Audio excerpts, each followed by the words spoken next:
Kim Pao, bet ng mga fans para sa Pinoy remake ng Crash Landing on You. Hindi maikakaila na isa sa pinakapatok na tambalan ngayon ay ang Kim Chiu at Paolo Avellino o mas kilala bilang Kim Pao.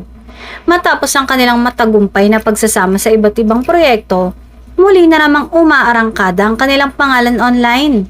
Dahil bet ng fans na sila ang bumida sa isang posibleng Pinoy remake ng hit Korean drama na Crash Landing on You.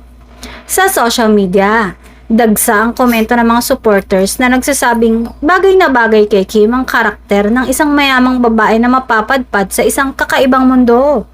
Habang si Paolo naman ay perfect choice para sa role ng isang seryosong sundalo, handang magsakripisyo para sa pag-ibig.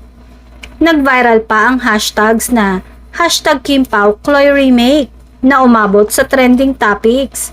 Patunay na malakas ang hiling ng mga tagahanga na muling magsama ang dalawa sa isang makabagbag damdaming kwento ng pag-ibig. Wala pang opisyal na pahayag mula sa mga TV network o film production outfits hinggil sa ideyang ito. Pero halatang sabik ang mga netizens na makita kung paano bibigyang buhay ni Kim at Paolo ang iconic na love story na minsan ang nagpaluha at nagpangiti sa milyong-milyong manonood sa buong mundo. Kung matutuloy, tiyak na magiging isa itong malaking proyekto na muling magpapatunay sa lakas ng tambalang Kim Pao.